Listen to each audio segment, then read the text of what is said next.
I've seen the cost of compromise. Like, we're not yourself. We can end up in situations where we end up resenting the other party because it's like, this isn't working. Why isn't this working? It's like, well, I'm going to be blunt, like, you're kind of a fake version of you right now, and you're wondering why this isn't working. You've self-abandoned to gain this thing, opportunity, person, client, whatever it is. And then you're frustrated when it's frustrating. But it's like, oh, if I would have just been me to begin with, I wouldn't be running into such great resistance. There's still resistance in life. There's still problems, but there would be less of that dynamic. Hey everyone, today's episode is a bit different. I'm actually sharing a conversation where I got to be the guest. It's pretty fun. I was interviewed by my friend and colleague, Allison Larson. She is a direct lender and area manager for Guild Mortgage. And just like a little aside, if you need help with that, I will share her contact information in the show notes. She's amazing, total boss. You'll catch that in this episode. And so she's had a lot of success early on in terms of her career and leadership and personal growth and development. So we had a lot of fun diving in deep. Some of the things that you'll take from this episode, I really talk about how to stop feeling sort of fake or inauthentic in your business and how to tap into your natural strengths. We do a breakdown of what I consider fascinating in terms of how your brain really makes decisions and how to use this to connect more authentically with clients, so you can understand how other people are making decisions, whether they're clients or your personal friends and family. We'll dive into that. Real examples of how being completely yourself can actually attract more people into your world, how to identify your unique superpowers and use it to stand out, and why trying to be quote unquote professional might be actually hurting your business, and how to find that sweet spot between authenticity and true effectiveness. And last thing, before we dive in, if you're enjoying the whole shebang, would you take a moment and hit that subscribe or follow button, share the show with anybody that you think it could be helpful to, and or if you're feeling the 5 stars, I would love a 5-star review. It really does help the show reach more people who might benefit from these conversations and helps me continue to get great guests on. Okay, now let's jump into this conversation on authentic leadership and finding your unique path to success. I have Jennifer Briggs on with me today, and I feel like you're a Twin Cities legend. Like, everyone in the Twin Cities knows who you are, but because you've built some incredible things here. But people around the country might not know who you are, what you do. And so I want to just start off with diving into what you did previously, what you built, and what you're focusing on now. Okay. I mean, we could go way back to the day of my birth, but we won't start there. So I had a 10-year career in nonprofit work and then fell backwards into real estate. Like, I think a lot of people get into the lending, and it's not like you grow up thinking I'm going to be a realtor, No. So I fell backwards into or a car salesperson, but whatever, life works out that way sometimes. So I fell backwards into real estate, many years ago when my daughter was an infant, and then went through some other career things and ultimately came back to it in 2014. So almost 10 years ago now. It was at a time where there was a lot of change happening in my life, a couple of close deaths in the family. Can I get personal on here? Is that Please. Okay? Yes, absolutely. Please. Okay. So brother and dad passed away within a couple of years. And then I ended up getting a divorce too. So I had all this change happening, and I was just getting into real estate during that time and needing to get that off the ground from having no experience being an entrepreneur, no experience being in real estate. I did the work and followed the systems and models, and my real estate sales business took off. Within about 18 months, I was on track to close about 50 units. And then got recruited to manage the Twin Cities real estate office for Keller Williams. And then did that for almost, 5, 6, 7 years. I should go back and look at the time frame. I'm bad with that stuff. And how many agents I think to manage an office is one thing, but you manage like the biggest. I mean, how many agents are in that space? When I started, there were 275 and we grew it to 350. Which is incredible. So yeah, thank you. It was hard work, and it was through COVID and George Floyd, which was, we were right on the corner of where a lot of things were happening. And, you're from this area too. So there was just a lot in the industry with how people navigate home sales around that issue geographically even. So it was a challenging time to be a general manager manager of 5 of the offices in the Twin Cities area. So I did that for a year and a half. And then the owner ended up selling 2, closing down 1, and my position was eliminated. And so now for the last 6 months, I've been in another period of transition of really looking at where am I going to put the energy now into next things. So that's about as quick down and dirty as I can get with it, Allison. Does that give you what you need? And yeah. And I think one thing that really attracts people to you, just your general aura, you're one of those people who seems like, I don't know how old you are even, but you seem so wise. I'm 42. Okay, I would have said you were 35. That was going to be a guess. So you look great. But you're so wise, and you interpret information just to a different level, and you really think through things. But one thing that I think is really unique to who you are is you're really good at standing in your power and showing up as a woman and showing up powerful as a woman and not being scared to show up powerful as a woman. And in our industry, I feel sometimes women feel like we try to be all these different people, and you just are, to me, you always come off as like very sure of who you are and not afraid to just stand up to be the leader and go, I got this, which is very different. Okay. So what do you think? Do you think that's a natural skill, or what have you done to find that skill and lean into it?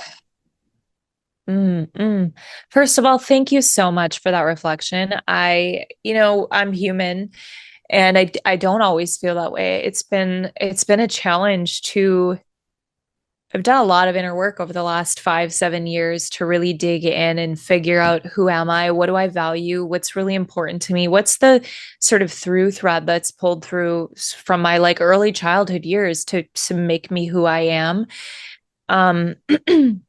I've seen the cost of compromised in, not in some big ways at times, but in some small ways too. In ways that allowed me to sort of fit into a box, or a way of thinking, or a way of being, or a way of showing up as a woman. I worked in a church for 10 years, and there was an expectation around what that looked like. And not that it's good, bad, whatever. It just wasn't, it didn't allow for the fullness of who I am. And so it's been a process over these years of really doing the inner work and understanding the cost of compromise, and then also understanding the joy of authenticity. It's really cliche to be like, be yourself. I know it's cliche, but also it's so important. Like, I believe that we're all like pieces to a puzzle. To me, we're all part of this really big ecosystem.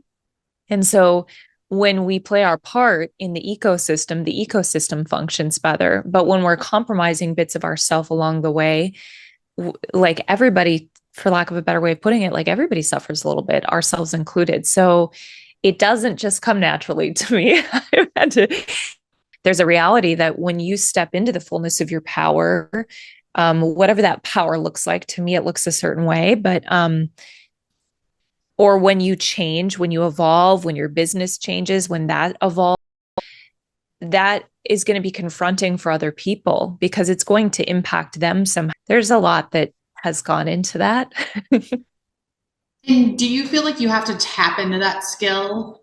Like, you hosted a wonderful event for us on a couple weeks ago, and it doesn't come lightly to me. Like, sometimes we see people speak in front of a room of people and we're like, oh, this is just second nature to them. But when I watch you and your ability and your skill to like slow down and evoke the emotion and play into like how people are thinking and feeling, at one point during it, we were quiet for a while and you paused for a little bit and you're trying to have us visualize a segment in our life. And you were like, what, like you said something like, are you wearing chapstick? Like, it was a very, like the thought and the skill, is this a practice thing, or you just have to convince your mind of like, slow down. It's okay to have a moment of silence. Or what does that feel like for you? When I'm in front of a room, you mean? Yeah. And I ask that because I think in our businesses, people underestimate every time you show up for a client to me, every time I show up on Zoom for a client, I should be practiced. It should be my art and my practice and my skill set of how I show up in front of a client. No different than, to me, a realtor when they go to a listing appointment or a buyer's presentation, or every time you show a home, it should be an art. And I think Some people have the skill of communication and the art, and to do it in front of people is just a whole nother level of honing in that skill. I do think there's a part of it that's natural. And it's also, the leadership component has always been a thing for me from my young years. And my previous job, I was on a stage in front of people. So like oddly enough, I never was seeking those opportunities. They just kind of came to me. So that public side of it is natural, but I would say the intuitive side of it, I've worked to develop. It takes time to and a lot of patience. Gosh, in our fast, there's an element, and we've talked a little bit about this, the necessity to move quickly, especially in this industry, to react appropriately, to be responsive, is like a really high value. But to constantly, you said it well, I think, to dance this dance that is an art of being receptive to the information that's coming in. And we can't receive when we're constantly giving. If you think energy, if you think electricity, if I'm outputting electricity, how I can't simultaneously take in. So I mean, maybe you can. I don't know. I'm not a scientist. Is it? We do both at the same time. Just go with it. I agree. I thought it made sense. Yeah. Yeah. But like as a human, if I'm thinking about, it's basic communication, right? But it's not basic, and basic isn't easy to say. Like, if I'm thinking about what I'm saying and what I'm doing and the energy that I'm putting out there, I'm not focused on actually what I'm receiving in terms of information, or I'm not maybe cognitively even aware or consciously aware maybe of the information that I'm receiving. So if you are in your body and moving slow enough and present enough, you can enter a room and feel the space. And that is an art to go, are people ready to move on? Some people are ready to move on from this. Some people are not. They're crying right now. Like, okay, how do I receive that information and move through that? So to your point, on a one-on-one meeting, if we're only thinking about what we're saying, if we're not rehearsed in the conversation or the answers to questions that people might have, and we're just thinking about saying the right thing, we're not taking in the fact that one of the partners in the couple just crossed their arms and sat back like this. And they're not on board anymore. They're looking at their phone, but we're not there to really be able to say to respond appropriately in that moment. So to me, it started years ago actually, it was the practice of meditation. I wasn't a big meditator, but to me, meditation is the practice of learning how to observe our mind. And so when we become the observer of our mind, then we can become the observer of a lot of things. It's a practice of being an observationist to me. And that slows us down in a way that helps us to be a lot more capable. And and I recruited for so many years, it was like, I've got to listen to what people are saying and to what they're not saying to really understand what their needs and desires are, and then meet them where they're at. But if I'm just going to come in with a pitch at you, that's not, to me, sales is leadership. Yeah. So it's really understanding what people need and desire, and then helping lead them to that, but not pitching something at them and twisting their arm. That's not appropriate in my opinion either. So we talk a lot about a leader versus a helper mindset. And I think what's in the last few years where this industry has gotten tough, the people who have the leader mindset and help lead their clients versus just show up at their every beck and call and go, you asked for this, okay, I'll give you this, right? It is what's separating people's success in this industry on both the mortgage and the real estate side, is if you're able to truly lead. And like you said, if you're able to give them space to have the emotions and communicate what they're really thinking. Sometimes it takes people 30 minutes to warm up to even start to communicate what they're really thinking. Oh, yeah. And to get, especially if it's a new appointment or a new client, to earn the trust to have them open up. We really, it's one thing that I said all the time and really meant it. A real estate transaction, unless you're working just with investors, like a real estate transaction is a life transition. And so, for us to show up and just expect people to be open is like not considerate. It's very private, personal. It's like relationship dynamics and you're on the finance side. It's very personal. So yeah, to hold the space well, so that people, it's the feedback that I would get is I was working with another realtor, but I really feel like you heard me. That was the most valuable thing that people would parrot back to me. And I was like, huh. I just kind of took for granted that, well, I do care, so I do want to hear you. And I think when we're moved so fast to close the deal and sign the paperwork, we can miss the people aspect of it. And that's where you win Yeah. in sales. Yeah. I get a lot. Oh, well, we picked Allison because we just really liked her. They don't really like me. They barely know me. They liked that they felt really safe with me. Yep. That was it. And they couldn't even Yep. probably consciously pinpoint that. One of the things that you spoke about when you did so for context, Jen did a 3 hour long vision workshop with a group of realtors and mortgage professionals in the Twin Cities recently with us. And one of the things you talked about that I just loved and ate up and was like rapid firing notes on is the way our brain all works together. And I'm sure it's much easier to describe when you have a picture and you can point to the different parts, but you talked a lot about the conscious mind and the subconscious mind. Could you just give like a overview of like the 4 parts of our brain and how they all fire together in kind of the same context you did during our workshop? Yeah, I like to give a disclaimer that I'm not a neuroscientist, but I am a nerd when it comes to this stuff because I realized how much, we talk about business. It's like, what do we believe is capable? What do we not believe is capable? How do I step into my power? You asked that question as a woman. It starts with what do I believe I'm worthy of? Who do I believe I deserve?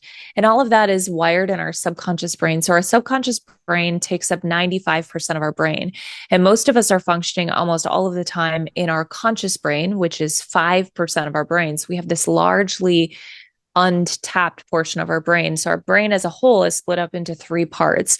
So the first part is called the neocortex. It's our thinking brain and it's our mind. I'm pointing if people are watching this. It's like the front part of our brain and it's the most developed and it's what allows us. It's kind of our sense of identity and it's where we solve problems and we move into this neocortex. Our second brain is called our limbic brain, or our sort of feeling mammalian body, and it's where we can go into our fight or flight mode. So if we move out of our thinking brain and we go into fight or flight when we're in a stress response and we believe that our resources are not able to meet the demands that are coming at us. Our third brain it's kind of like mind, body, soul. When you look at the 3 parts of the brain, the third brain is the cerebellum, and that's where the seat of the subconscious mind is. And what we know now, I mean, this research is, I should know the date on this. It's like relatively new. We know that we can rewire, people probably know this, but we can rewire our subconscious brain. It is our subconscious brain that is driving our behavior, right? And so until relatively recently, we thought that was all hardwired up at the age of 5. And now we know that we can come in and rewire our subconscious brain so that we can change what we believe is possible and change who we are so that we can start making decisions and actions from a more conscious place. How's that for a summary? That was really good. That was really good. Okay. And why I love that you talk about this is because in our business, real estate and mortgage alike, we are the business. And so when someone chooses to work with us or not to work with us, they picked us. They didn't say, I don't want Chinese food today. I want Mexican food. They said, I don't like Allison today. I like this person better. And that's really hard. And it teaches us in our conscious minds that trigger from our subconscious minds of like, I'm not worthy. I'm not good enough. I'm not going to pick up the next person and call them because someone says they don't like me. What you see in this business is people who have been through, like you just described with your story, you've been through some grit. And so I have to imagine that every single day when you went through being a single mom who just started a self-employed business, you probably were like, I don't have a choice. If this person doesn't like me or not, I still have to pick up the phone and I still have to follow up. It doesn't matter how scared I am. I have to do it. Mm-hmm. And yep. Mm-hmm. When someone has something so big that it has to propel them forward, they're able to do it. Any person who's a mom can attest that like the love that you have wired in your DNA for your child you could do, I mean, think of the sleep deprivation you go through for a baby. You could do anything for this child the way you love them, You are a right? superwoman. Yes. Yeah. You realize like I can literally do anything the way I can take care of this child. Yeah. But people not, which is thank goodness, not everyone has to go through the ick, right? There's a lot of people in our businesses who have like a pretty dreamy life compared to some others. They haven't been divorced, they didn't have to be a single mom, they didn't lose a parent, they didn't end up in like a toxic relationship, whatever. They just were able to live a normal life. And I think sometimes because of that, almost the rejection hits harder for them, or it hits differently because they haven't felt rejection or this like deep overrooted fear that they have to overcome it. As you recruited and coached agents, I'm sure you saw a divide between people who have been through some shit and people who haven't, and the way they were able to show up in tough times. As people are working through that, there's like certain skills that they can be using to tap into acknowledge like it's not that bad, I just need to keep going. Like what does that skill set look like as an agent who's trying to understand, or a lender who's trying to understand, this is my subconscious mind telling me that just because this realtor reshared another lender's Instagram story, I should still call them, right? Like even those littlest things, like bring every insecurity and mean girl experience we've ever had in our lives to go, I'm not going to pick up the phone today.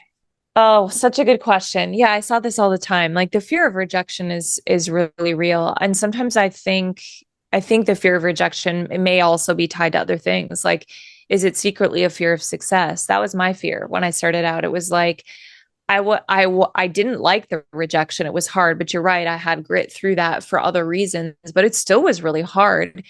It was actually on the other side of that was a fear of success, because if I succeed, then what standard do I have to maintain and what am I going to be held accountable to? So a lot of times there's other things I think that are beneath that, or it might be, well, let me just stick on the fear of rejection question. The one that's actually coming to my mind right now is Mel Robbins has the 5 second rule. And this is where it's just like a countdown from five. So when I was starting out my real estate business, I door knocked to build my business because I was too afraid to get rejected by my database. So I wouldn't necessarily recommend that for people right now. I would say reach out to your people, tell them what you're doing. Don't be secretive about what you're doing. But I just felt safer doing it this way. So whatever. I was like, if I fall on my face and I'm door knocking or I say something stupid, I never have to see that person again, was the way it was my thinking. But I did it all winter long. And so before I got out of my car, I would literally just count down to five and go. And what it does when you reduce the period of time that you have to negotiate with your smarter self, and you just go, it's almost like I can try to get to the root of why I'm afraid of rejection, but does it really matter why I'm afraid? I just know that I am, and I know that I need to not do that. So I'm just going to go and like do the thing. And then what I started to see on the other side of it was that there was really clear data.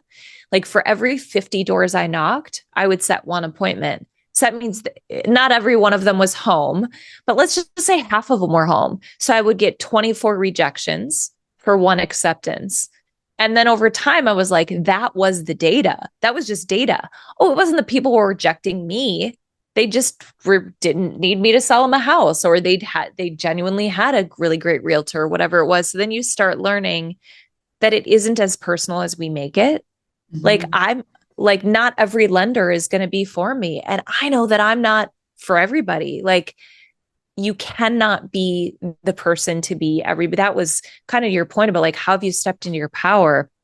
The cost of compromise is really great, but so is the reward of being your true self. So when you realize like not everybody is going to be for me, but the more I can own my power and show up in that confidence and say, here I am, the more people accept you, I think, and are like magnetically attracted to that. But then also you do repel the people you don't want to work with anyways, instead of coming from that scarcity mindset of like, I'll just take whatever I can get. I like to use dating as an analogy because I'm like, would you date that way? Maybe you would, but let's change that too. You know? I tried to date that way. It didn't work so well either. I could attest that I did. Yeah, I wouldn't do that either. Yeah. I love you made a comment about the coming down from five, and you said just like the time eliminated into negotiating yourself out of something. Honestly, this is why working out in the morning works well, because you're like too tired to Hmm. even realize what you're doing. If it's just your habit that you just spring out of bed half awake and get on a treadmill, you're like, it's done. And I didn't even have time to think about what I was doing. I'm just already done with it. And you're just in it, Yeah. right? You don't have time to like convince yourself. If you work out after work, you've got all day long to convince yourself that you don't want to go or you don't want to do Oh, it or right. make an excuse. Yeah. Whereas Right. you're like, I just have to do it. Um, the, the piece around the fear of rejection and just realizing the stats and the numbers and it not being personal, I think is key. And then also, I love what you said about just when you show up as yourself, you attract people who are like you. I Hmm. have no idea where I heard this at a conference somewhere, but it's the philosophy that 25% of people love you no matter what. 25% of people hate you no matter what. 25% of people just literally will never remember your name. And 25% are just like, meh. But if you don't show up really as you and you're always trying to show up as who you think you should be, you're not going to ever find your 25% of people who like have this deep pull and connection to you. You just aren't. And if you show up as yourself and go, here I am, you're going to find the people who like everyone has a best friend. You're going to find the people who want to be your best friend if you can show up as yourself. 1,000% couldn't agree more. And I feel like when you show up as inauthentic or not yourself, we can end up in situations where we end up resenting the other party because it's like, this isn't working. Why isn't this working? It's like, well, I'm going to be blunt, like you're kind of a fake version of you right now. And you're wondering why this isn't working. You've self abandoned to gain this thing, opportunity, person, client, whatever it is. And then you're frustrated when it's frustrating. But it's like, oh, if I would have just been me to begin with, I wouldn't be running into such great resistance. There's still resistance in life, there's still problems, but there would be less of that dynamic, I think. So, So, what do I feel like in social media when I'm recruiting loan officers or connecting with realtors for business? I find there's a lot of people who, as I'm talking to them, I don't even know if currently in their state of being that they know who they are. Like, I feel like with social media and everything, people are constantly trying to be someone else's brand or someone else's alignment or what someone else means to them because they think that's the right thing to do. And I don't even know if they know that they don't even really know who they are. Would you see that a lot in leading, especially with social media coming into play? 1,000%. I think, I saw that in myself until my mid 30s. I don't think I was being like fake, but I think in a lot of ways, I look back and I'm like, I am who I am. I've been who I've been. It's not like I've been totally fake, but I wasn't as clear on like what were my values that I would not let go of. And I don't just mean like political beliefs. It's like this is kind of a not important example, but when I was in real estate, one of my high values was like fun. It was, I want to have fun in my business and relationships are really important to me. Team building and like having a quality team is really important to me. I'm a total extrovert. And so I built my business, around experiences. And had I continued in my sole business longer, it would have been a monthly event because that's authentic to who I am. Now, I would work with real estate agents that would try to duplicate that, but they're total introverts, they're data heads. I'm like, you're great with tech. You could be running like a lead funnel from the back end that would be way more in alignment with who you are and what you love, but you feel like you should be doing it that way. There's a lot of different ways to do these things, but and it can come down to little things. Like I'm a deep person. I love to think deeply. I read books. I've got this podcast. Not everybody loves that about me. not everybody, not everybody wants to be deep all the time, but like I'm like, and I tried to not be that way. I was like, let me just not be that way. But that's not me. And people feel that when I'm not that way. Yeah. Yeah, I feel as a young female in the business, I would try and play into the I'll be the fun young female all the time. And Mm. that's not how I am. Like since I was a little kid, I was the kid who would talk to the teacher at recess. And I was the kid Mm. who like took everything in life way too seriously and did it like way too intensely. I was the kid who would like tattle on someone when they didn't participate with the group project. Like that's still who I am, right? It just is, it's how Yeah. I'm wired. I'm an overachiever. I'm like a total, like Yeah. I switched companies and I have a new leader mentor. And even I made a joke. We were at a conference all together and we were eating dinner with some of my peers, and some of the people were like, "Oh, I just make up those accountability numbers when we turn them in." And I was like, "You what?" Like, I'm the person who's like making extra phone calls right before the sales meeting so that I have better numbers to report. And it would never even dawn on me that other people are making up the numbers. I'm like, what? She Yeah. told you to make 100 phone calls and you didn't make the 100 phone calls, but she said to do it. And everyone's wired differently. But someone probably, that could annoy someone to death about me. But if I hide that and someone finds out who I really am, like, there's probably this baseline of annoyance that they always have with me, and we're probably trying to be in a relationship, and it just literally doesn't work. Yeah. Yeah. That, it's, again, we said that's such a buzzword, but that authenticity of you knowing that and then showing up that way and you embracing that, because there are aspects of ourselves that we have judged, that it's like, well, I don't really like that I am that way, because at some point you probably received feedback that it wasn't cool to be that way. So our subconscious mind internalizes that. It wires that like that isn't a cool thing about us. And so we show up differently and then create resistance and tension, and also just don't step into our, like, I'm just going to call them like superpowers. There's an aspect of you that is a superpower, and you've had a lot of success because of you stepping more fully, this is my guess, stepping fully into who you really are. And again, coming back to that place of when we all do that, it's going to look different from the next person, but we do ourselves a service. I think we have more joy when we function that way. And then everybody around us gets to like step into their little superpower. Yeah. And I think that is key. And I feel like as a leader, you have to be very good. And I think you've probably honed this skill of seeing other people's superpowers that they maybe haven't even seen for themselves yet. It's one of my favorite. and having them embrace their superpowers. And we talk a lot on my team about what's different about each of us, right? Like, what's different about me is I am a new mom and I'm running a business and I'm go, go, go, go, go. And I went through a fertility journey, and I love connecting with other people who feel that way and need to just complain about it and need to just help and someone to cheer them on or whatever. And there might be someone else on my team who doesn't have kids and isn't married and lives a completely different life, and they probably connect with someone completely different than I do. And there's someone else on my team who's an excellent loan technician, 10x what I am, and can put together like 17 co-signers and 400 different types of part-time income to make a file work. And I'd be like, I don't even know where to start on that. Right. Everyone has their superpower, and it's like, how do you show it off?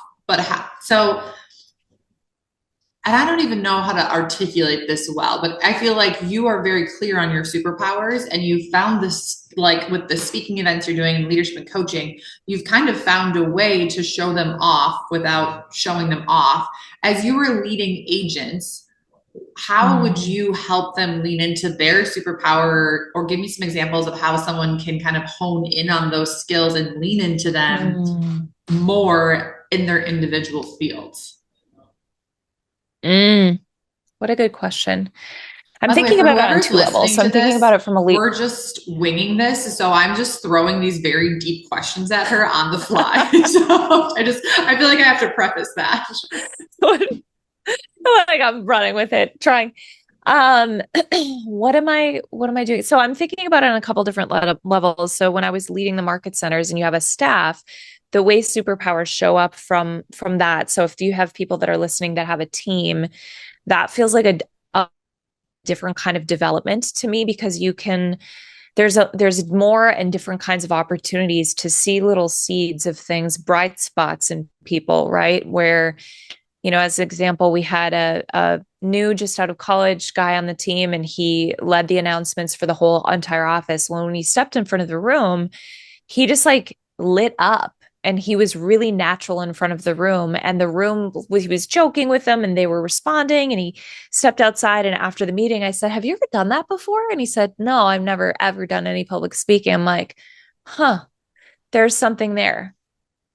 Do with it nothing, do something with it if you want, but there's something there. And I think it's our opportunity and responsibility as leaders I call it like speaking life, or having the conversation around people. To me, it's kind of like seed planting and watering those seeds and cultivating them. I actually just saw an interview with I don't know if you like football or not, the coach of the Vikings right now. I'm a woman Mhm. who Yeah. likes football. Yeah. They're talking about him being a quarterback whisperer, and the quarterback that we have right now wasn't really that great. He didn't have success on other teams, and the commentators were kind of speculating about why the quarterback is having success with us. They're saying the coach has been just pouring into him, and so I think there's this opportunity that we have as leaders that benefits everybody to see this skill and speak life and belief and possibility. Again, if we want to come back to the brain wiring, he probably had all kinds of wiring that told him he wasn't going to succeed because he has a track record of having a lack of success in that way. But somebody saw the possibility and started breathing, like fanning that flame, and he started to believe it.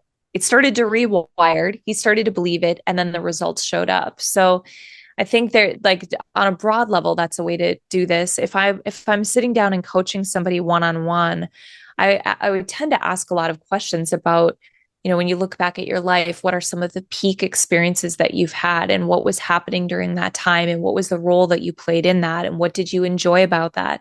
What were some of the greatest frustrating experiences that you've had? Why was it frustrating? Like, because usually on the other side of frustration or like a like what really irritates you is something that I'll ask. On the other side of that is usually a value or a gift or an opportunity. So, and Okay, then how do we let's integrate workshop. that? I'm curious. Let's workshop that. Okay. So, if you said, Okay. would you start? What would you start with? What's a peak or what's a weakness, or what frustrates someone? Where would you start it? Um, I would start with what lights you up. Steve Okay. Jobs asks a series of questions around that, like what lights you up, what makes your heart sing, are two questions. Okay. So, what lights me up is my kids, my family. What makes my heart sing is literally just like sitting on the ground and playing Legos with my kids. Okay. And yeah, Okay. Because we're talking about a professional setting, I'm gonna back you up yeah. from that. What if you look prior to kids, prior to that lighting you up, what in life, if you can look back at like a peak experience that you had, what was one that you had?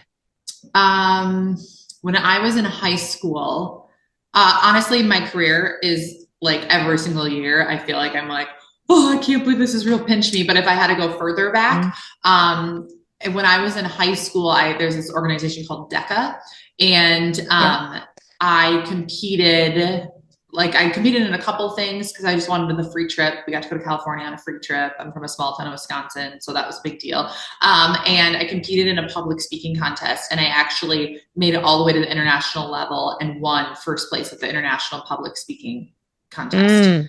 Amazing. Yeah, and if you would like now, I just spoke at a conference, and when I got up there, I was like, gosh, I don't know if it's the shapewear or if I'm just that nervous, but I feel like I could like fall down and pass out. Definitely the shapewear. It does it every Like, time. whoa, how is this possible? Yeah. So what about that experience was exciting, or like what about that lit you up? Was it the accomplishment? Was the experience itself? Like what about that? Gosh, it's funny when you workshop things and you literally see how it plays out and you're like, aha. It was being good at something. I was always fine at things. I always excelled, but it was like getting recognized from something bigger outside of my small town and being good at something, like really, really good at something against other people who are also really good at something.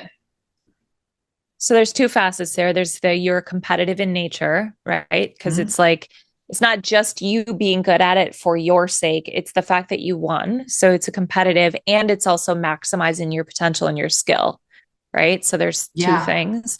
And then can you see that theme through your career?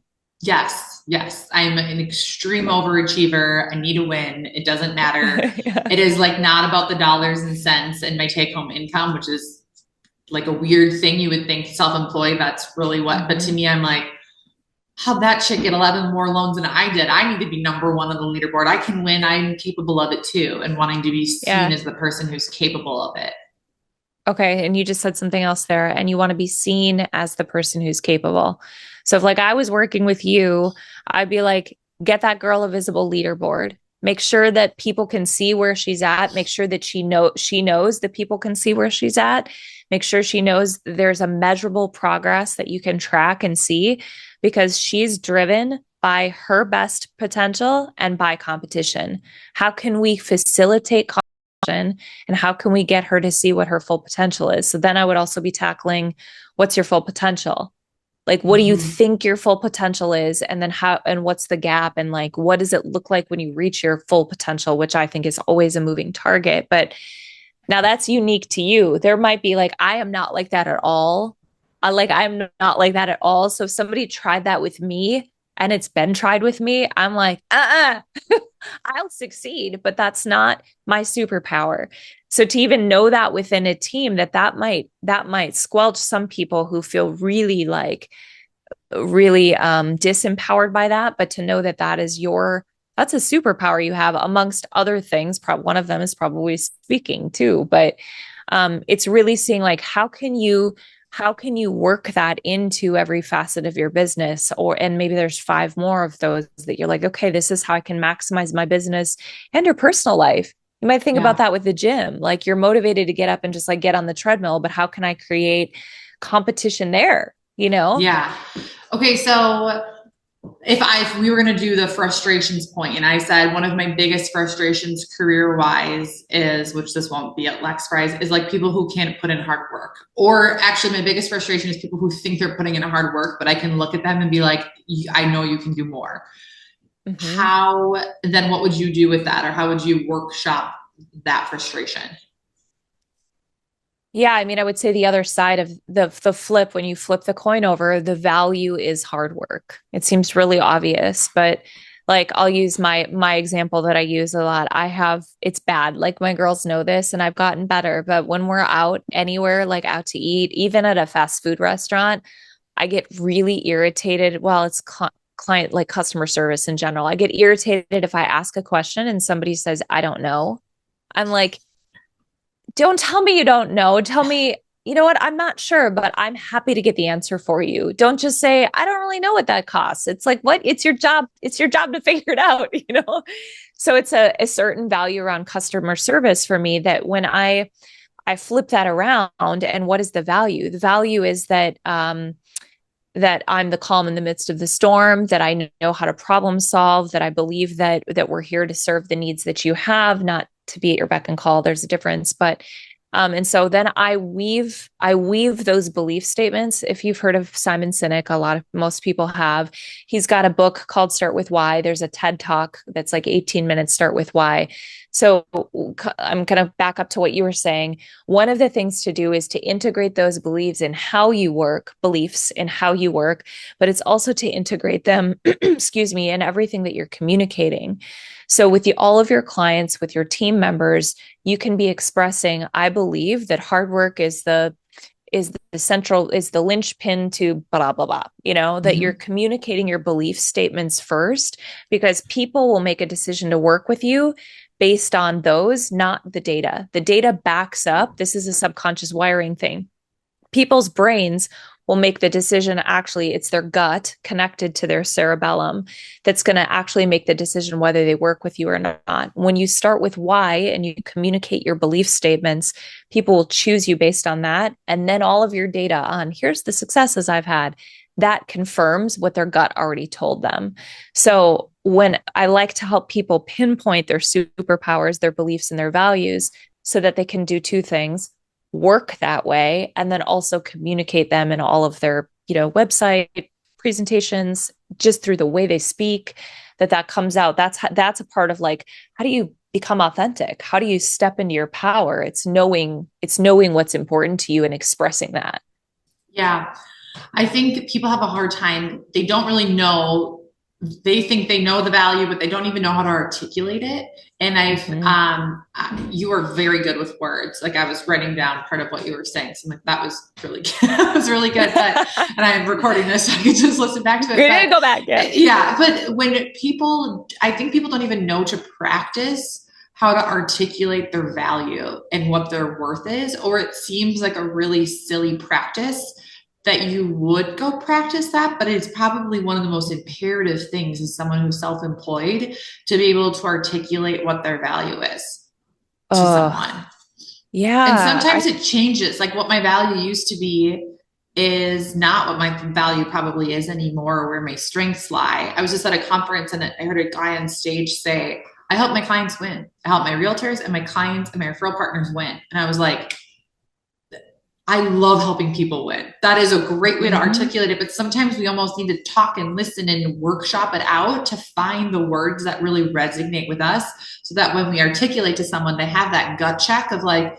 she's my people or she's not my people. And I'd rather someone at pre-approval or an initial call with a loan officer be like, she's my people, let's do this, or I'm out, she's not my people. So I don't have to, work with them for 6 months and then they decide I'm not their person. Yeah, that's huge. I think that I was at a Tony Robbins event and he had a realtor stand up and he said, tell me why I should work with you. And the guy gave the stats. He gave like this is why you should work with me. I'm the number one realtor and the blah, blah, blah. And Tony looked around and he said, how many of you would work with this guy based on that? And everybody's like, it's like just crickets, And then he says, all right, now I'm your brother. Tell me why I should work with you. And then because I'm an advocate for you, I'm going to protect you. I'm going to help you see the things that you can't see. Because I'm going to be totally honest with you. He gets into the real value. Tony looks around. How many of you would work with him now? Why? Because I felt him, because I felt what he really brings to the table. And I think this becomes more challenging for new agents or loan officers in some ways because they don't yet feel like they have the stats to lean on, but they have who they are. And that's again coming back to and we all have those. It's like, well, I don't really know what my superpowers are. We all have them because even if you're 20, you've got 20 years of lived experience at this point that has cultivated, and you were born with values, with superpowers, with a hard wiring of those things. So then it's just sometimes a simple a coaching session or a few reflection questions or whatever it is. It maybe just listening to this and just pausing and asking yourself those questions. But you're right to be able to articulate it. So for me, it's starting with writing it down in the sort of a framework of a belief statement. I believe what? What do you believe? What do you believe about hard work? What do you believe about competition? What do you believe about it? Then you write it down. And then to me, I read them out loud. So I'm just reading them out loud every day until they're just on the tip of my tongue. And then they just become a part of how I communicate. I believe we're wired to be in community. I believe that we're better when we're connected, genuinely, because when we're isolated, we don't have the feedback. We don't have the superpowers of other people. So that's just a part of what I say now because it's a part of who I am. But you're right. If we haven't reflected on it and we haven't said the words out loud, it's like we need to say them out loud. I'm a fan of scripting, but not for the sake of sounding like a robot. It's to see where you stumble with your words and where you don't. And you can feel when someone says something they mean, you can feel it. Like when you were even describing the story of the guy, the Tony Robbins, and when you said the word, I'm here to protect you, the way you said protect, I can just tell that you probably feel when you're helping a client or growing a realtor that your job is to help protect them. Like I can feel in someone's words when they mean what they say. And I think so many times we get on a client call or a recruiting call or whatever, and we're just like literally trying to throw up stats that someone else told us about the market or whatever else that we've never said out loud until this very moment. And just to show off how smart we are because we think that that's what's going to get someone to like us. And like, they don't care. They don't. And I think there can be a place for that because I think data backs that decision. You're right though. When people feel it, there is literally something in their body that responds to whatever is communicating from your body. I'd say it all the time, but I'm like, we are animals. We're not just minds. We're not just robots. People feel that. And so there's something that connects them in that moment and goes, oh, there's something here. I like Allison is what they say. But what they're experiencing is something more. Yeah. Like when I send out branding after the fact, I mean, I've been incredibly intentional that I want anything they receive in the mail or an email follow-up for it to remind them of me and feel like me so that if they liked me and they found that in their belly that they were attracted to me, that it reminds them and instigates that feeling all over again. That's why we do video Yep. marketing, is because I send a video follow-up from Bomb running through numbers again with someone, not because I actually think that they want to re-listen to me explain mortgage numbers. I don't think they care. I think they need to be like, oh, that's right. She cares. She wants to help us win. And there was something about it that I feel like this girl's on my team and I want to align with her.